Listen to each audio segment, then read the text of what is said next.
Craft. Craft never changes.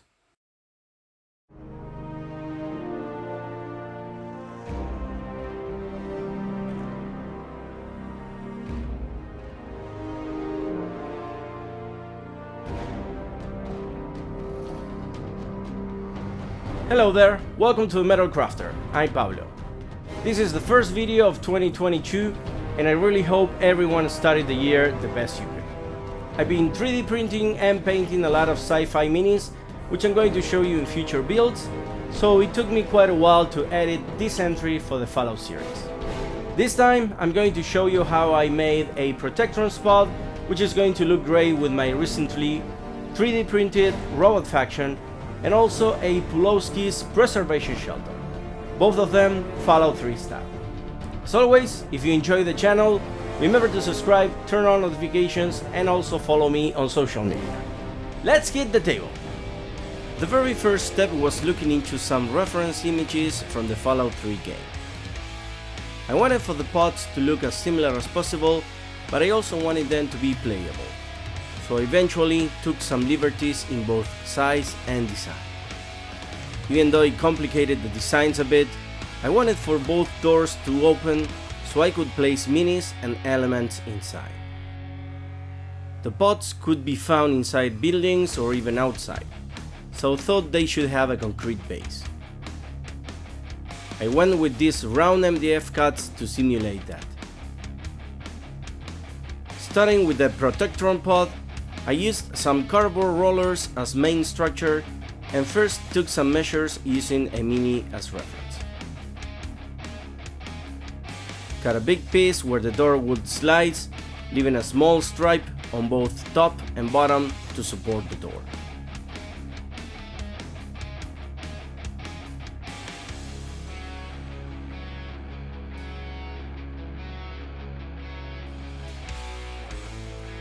I then needed to make the sliding door, so cut a piece of thin chipboard that would fit inside the main structure.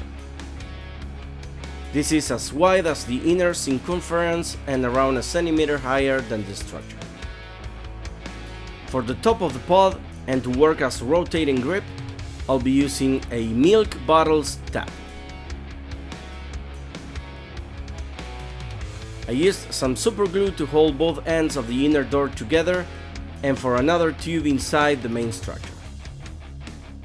Using a paint bottle to help pressing on the chipboard while it glues. I sliced the frame of the door a bit so it would slide better. The door of the Protectron Pod has this glass detail so we can see our robot inside. So I took some measures and then cut the hole in the middle.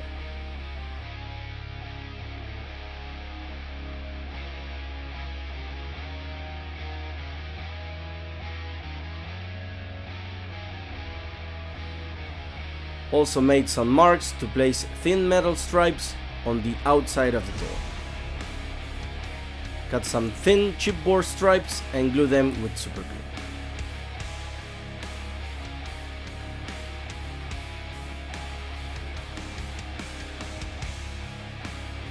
Then cut a small piece of clear acetate to work as glass and glue it to the inner face of the door. Any clear plastic packaging works for this. Used hot glue to hold the door stop to the bottle tab and reinforced it in the inside.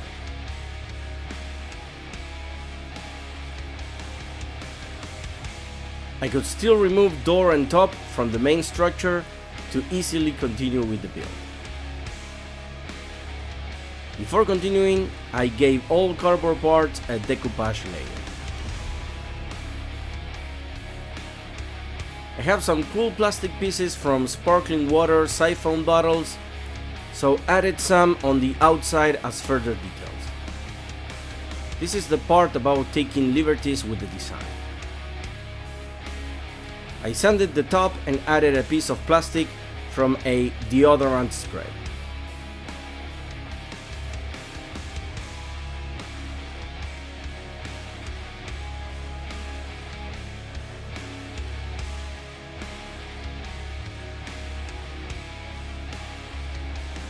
For some of the plastic parts to go on the base of the pod, I first used a file to give them a curvy shape and better hold to the exterior.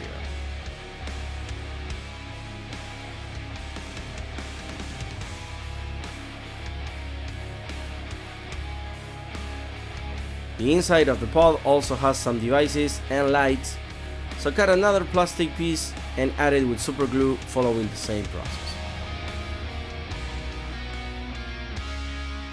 I then painted the entire pod with gunmetal except the glass. I could definitely have improved this process by first priming the piece or even painting with a metal spray instead of a brush. But for the first, I was eager to finish the build, and for the second, sprays are quite expensive here. Once dry, I used some regular silver to add some highlights.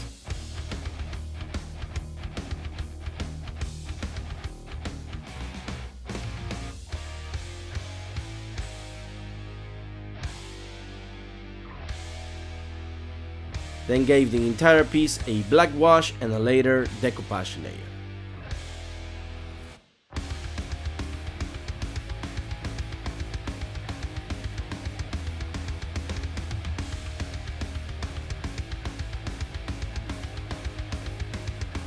The lights inside the pod have a wide shape, so since I needed something that small, I just decided to cut some toothpick pieces, 3 to each side. Added with super glue and painted them with a bright light blue with white and light blue dry brushes. Then gave them a layer of gloss glaze to look shiny.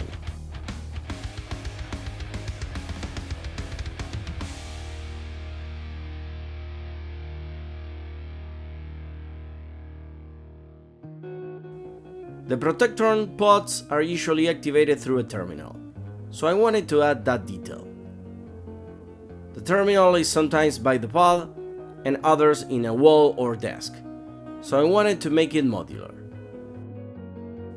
I first cut a piece of these rubber magnets and glue it by the pod.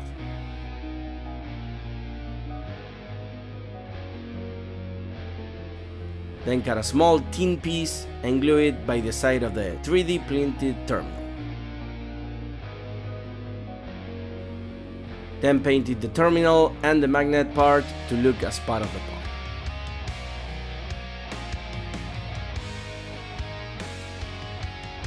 As last part of the build, I painted the outer part of the MDF base with a neutral gray and gave it a black wash to simulate the concrete. Finally glued the pod to the base and then painted the inner part of the floor with gunmetal.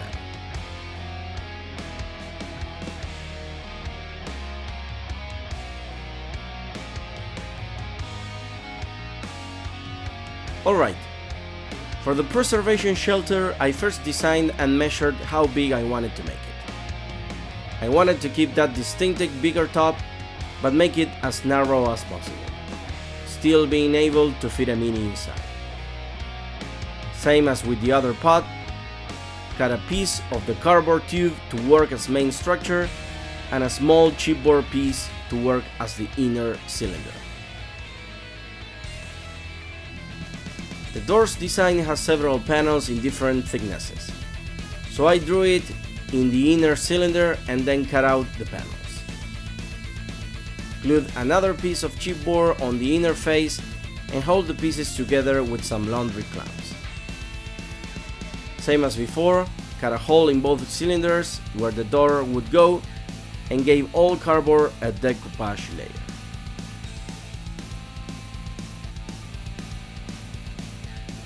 I had another slightly wider cardboard roller, so cut a piece for the top of the shelter. Had to thicken the inner cylinder by the top so it could be glued well to the top of the shelter. Added an additional stripe of chipboard to do that. For the distinctive shape on the top, I had this plastic can-like container from a candy, so cut the bottom part and added to the top with super glue. cut a rounded piece of chipboard and added a small toy's bike wheel to simulate the fan inside the shelter's ceiling. The outer face of the pod has some metal stripes, so as before, added some thin chipboard. As the plastic piece on the top had a hollow shape, I filled it in with construction plaster. The shelter has a ventilation tube on the back, so I used some cocktail straws and plastic pieces for that. Then glued the outer cylinder to the MDF base and the top to the inner cylinder.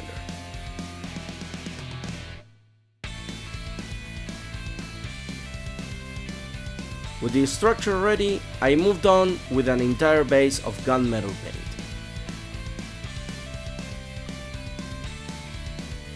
As before, gave it some silver highlights, a black wash, and later decoupage layer.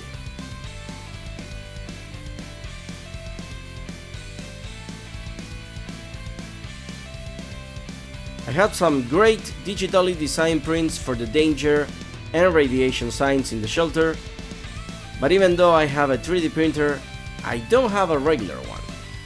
And since I got COVID quarantined during this build, there was no chance to print this somewhere else. So, since these builds were long due, I just decided to make my own. First painted some yellow in a squared paper, and then drew black lines with a pen. Painted gunmetal in between, and once dry, I just cut some stripes. Added to the bottom and top of the shelter with decoupage. There are 2 round radiation signs on the sides of the door, so follow the same process for those. In this case though, I used a sticker-like piece of paper which I had long forgotten in a shelf.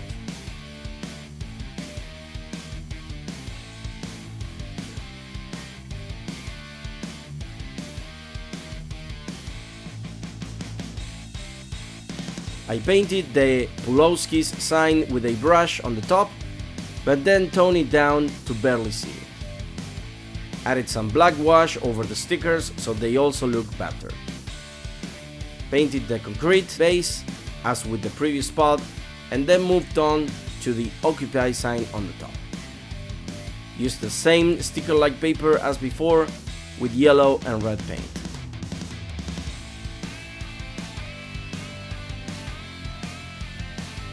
Also gave it a wash after adding it.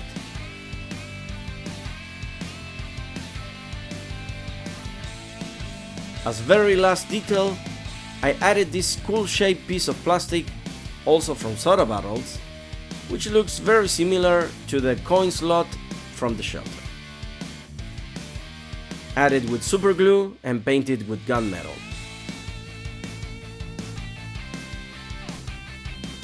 That's it. Let's see our pods out there in the wasteland.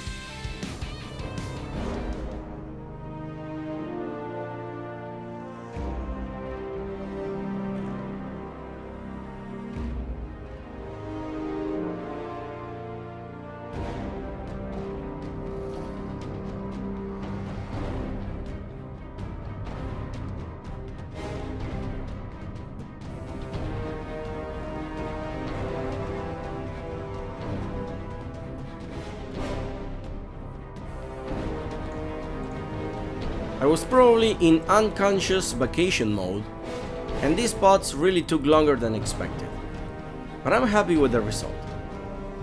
Being able to place a mini inside might give the players a surprise effect, and you can even make the pods part of the main story. There could be an important item in need of retrieval inside, or just make them part of the scenery. I hope you enjoyed the video, and please hit the like button if you did. As always, remember to subscribe to the channel and turn on notifications, and follow the Metal Crafter in Facebook and Instagram. I'll see you in the next craft.